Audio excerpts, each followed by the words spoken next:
Alhamdulillah, terima kasih kerana masih lagi sudi bersama kami di rancangan Motivasi Pagi. Dan topik yang akan terus saya bincangkan adalah ibadah haji, rukun Islam yang kelima.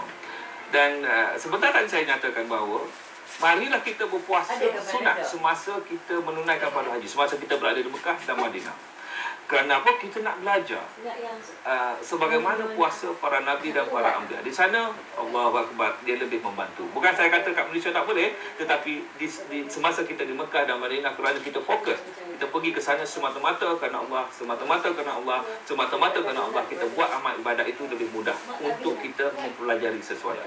Baik, di bulan Ramadan, sebagaimana yang saya katakan, kita cuba sedaya upaya kita untuk mendapat ganjaran yang sebanyaknya. Ini juga bahaya kalau kita membuat sesuatu semata-mata kerana ganjaran. Ingat sekali lagi saya pesan, apa yang kita lakukan ini semata-mata kerana Allah, semata-mata kerana Allah, semata-mata kerana Allah. Ganjaran itu akan datang sendiri.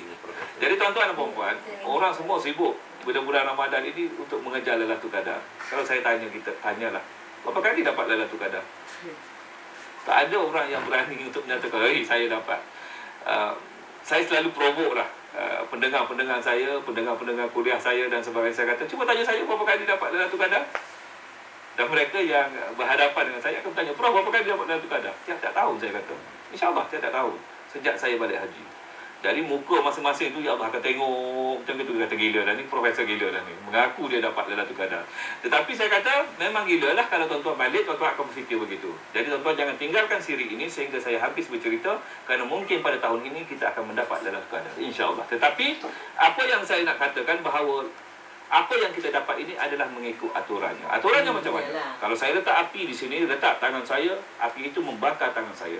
Letaklah tangan tuan-tuan dalam api, api itu akan membakar. Tetapi api yang menggunung tinggi, ya Allah, membara besar, menggunung tinggi, dikatakan, dicampakkan Nabi Allah Ibrahim ke dalam api itu. Allah kata, sejuklah api, api itu tidak membakar Nabi Allah Ibrahim. Itu luar biasa bagi kita. Tetapi di sisi Allah tidak. Kita bukannya para nabi, kita ni orang biasa-biasa saja. Saya orang biasa-biasa. Api itu membakar saya. Kita bercakap mengikut aturannya. Di dalam Al-Quran, saya baca terjemahan dia, baca. Ujung sekali dia akan bracket mengikut aturannya. Mengikut aturan. Banyak sekali kita jumpa di dalam Al-Quran. Baik. Sebentar tadi saya ada bercerita, saya mengatakan di tempat saya, dalam bulan Ramadan, dalam hari-hari biasa, orang solat maghrib berjemaah 5 sah. Tetapi pada bulan Ramadan, tinggal setengah sah. Mana pergi 4 sah setengah, mereka berbuka puasa di rumah. Kalah dengan ujian berbuka puasa. Mengikut aturannya, yang 4 sah setengah ini saya rasa tidak dapat Lailatul Qadar. Kenapa? Antara berbuka puasa dengan solat berjemaah yang Rasulullah tak pernah tinggal, dia pilih berbuka puasa. Malam dalam Islam bermula daripada waktu maghrib sampai waktu fajar. Jadi kalau dah masuk waktu maghrib, dia bukan golongan yang terpilih. Sebab dia tinggalkan solat berjemaah. Tuan-tuan dan puan-puan, saya okey. Saya memang tak pernah tinggal solat berjemaah sejak balik pada haji. Memang saya cuba kecuali jamak dan kasar saja. Itu pun hadiah daripada Allah SWT. Saya pergi. Saya di masjid tersebut tak ada majlis buka puasa. Saya letak buah tamar dalam jubah saya, 3 biji. Bawa air mineral sebelah sini. Allahu Akbar, saya makan buah tamar, minum air mineral, dan kami solat maghrib berjemaah. Yang saya kata setengah sah tadi, bukannya 1 sah 40, bukannya 20 orang. Yang ada hanya 6 orang saja, tuan-tuan dan puan-puan.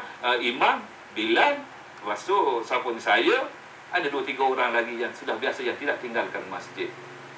Dan betul lah konsisten yang Allah kata kan. Allah kata hanya segelintir saja daripada kumpulan akhir zaman yang akan bersama Rasulullah. Yang Allah kata 1 dalam 1000 saja yang akan masuk syurga tanpa dihisap. Saya harap-harap begitulah. Dan apabila sudah selesai kita solat maghrib berjemaah, saya baliklah rumah dekat. Saya makanlah dengan isteri dan anak-anak saya. Tuhan marah tak? Dia rasa Tuhan tak marah. Yang dia marah, orang tak pergi solat maghrib berjemaah. Itu yang dia marah. Lepas tu saya pergi solat isyak berjemaah. Lepas tu saya solat tarawih pukul 10 habis. 8 rakaat ke 20 rakaat tu pulanglah. Dan saya, ya Allah subhanallah, saya suka membaca, saya suka menulis. Jadi saya bacalah Quran sikit, saya menulis. Pukul 11 saya tidur. Kenapa pukul 11 saya tidur? Sebab pukul 2.30 saya nak bangun. Kenapa 2.30 saya nak bangun? Allah kata dalam satu hadis kursi riwayat Muslim dan Bukhari, dia kata Allah SWT turun ke langit dunia pada 1/3 hujung malam tersisa, dan Allah bertanya pada hamba-Nya, ada tak hamba-Ku yang nak bangun pada waktu ini, nak meminta nak berdoa pada aku nak makbulkan doa dia? Ada tak yang nak bangun waktu ini nak bertaubat kepada aku nak ampunkan dosanya? Ada tak yang nak bangun waktu ini nak meminta kepada aku nak bagi apa dia nak minta? Berdoa, meminta. Allah janji pada kita, Allah tak bohong. Dia kata bangun 1/3 hujung malam tersisa. Apa dia waktu? Dia menunjukkan waktu. Pukul 2 pagi, 3 pagi, 4 pagi. Jadi tuan-tuan, nak Lailatul Qadar, minta lah. Allah tak bohong, saya kata. Minta, ya Allah, ya Tuhan, aku nak Lailatul Qadar, ya Allah, bagilah pada aku, ya Allah. Tetapi, kalau saya saya tak minta. Yang saya bangun, saya minta dengan Allah, ya Allah, ya Tuanku, aku ni banyak dosa, ya Allah, kau ampunkanlah dosaku, ya Allah. Ya Allah, ya Tuanku, dosa-dosa penglihatanku, dosa-dosa tutur kataku, ya Allah, ampunkanlah dosa syirik aku, ya Allah. Minta dengan Allah. Dan saya minta dengan Allah, ya Allah, jadikanlah apa yang aku lakukan ini sebagai suatu amal ibadat yang diterimanya, ya Allah, yang terimamu, ya Allah. Ini yang saya minta. Sebab bagi saya, soal ganjaran itu dia datang sendiri. Kau buat macam ini, Allah janji macam ini. Buat macam ini, Allah janji. Dan Rasulullah pun bercerita macam itu. Kalau kita buat macam ini, dia dapat ini, dapat itu. Tapi, amal ibadat kita itu semata-mata kerana Allah. Bermunajat, berdoa, bersemayam, sampai ke fajar. Apabila dah sampai ke fajar, pergi solat subuh berjemaah, habis dah satu hari. Dalam Islam, daripada fajar sampai ke maghrib. Cuba tuan-tuan buat 12 bulan setiap hari lagu tu. Macam tu. Kalau orang tanya kita dapat tak Lailatul Qadar? InsyaAllah dapat. Mengikut aturannya. Tapi itu tempuhan pada Allah. Itu kerja Allah. Itu anugerah daripada Allah. Rahmat Allah. Orang tak pergi semayang. Orang tidak berpuasa. Apa-apa saja atas sifat maha pengasih Allah. Atas sifat maha berkuasa Allah. Dia boleh bagi Lailatul Qadar pada sesiapa saja yang dia kendaki. Tetapi kita bercakap ini berdasarkan aturannya. Berdasarkan aturannya. Kita lakukan ini semata-mata kerana Allah. Semata-mata kerana Allah. Semata-mata kerana Allah. Jangan tunggu malam ganjil. Jangan tunggu malam 27. Jangan tunggu bulan Ramadan saja kita nak beramal ibadat kepada Allah. Kita kena lakukan sepanjang tahun. Inilah yang sebenarnya yang kita dapat pelajari.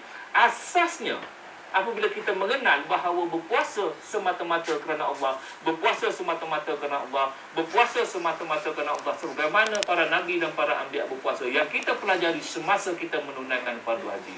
Kenapa kita tak nak lakukan perkara tersebut? Kita lakukan yang terbaik di sisi Allah. Janganlah kita rugilah, bagi saya lah, kita duduk 46 hari di Mekah, kita hanya asyik bolalik, pergi solat 5 waktu, balik ke hotel, tidur. Kita tidak memperindahkan ataupun kita tidak mengkaji ataupun menyaksikan ataupun mencuba sesuatu yang akan kita kekalkan sehingga seumur hidup kita. Jadi tuan-tuan dan puan-puan, Allahu Akbar, Allahu Akbar. Saya kalau bercakap bab ni memang saya sangat bersemangat. Saya minta maaf kalau saya tersilap ke, saya minta ampun pada Allah kerana menceritakan apa yang telah saya lakukan. Bukan itu niat saya nak riak takbur, tak ada tuan-tuan dan puan-puan. Saya mudah-mudahan ini jadi motivasi. Jadi tips-tips yang saya bercakap ini akan direngkaskan dalam Facebook Motivasi Pagi 2012. Kalau tuan-tuan dan puan-puan ingin membaca kepada apa yang saya ungkapkan sebelum ini, sila layari ataupun sila lawati Facebook tersebut, Motivasi Pagi 2012. Jumpa lagi. Wahai Allah,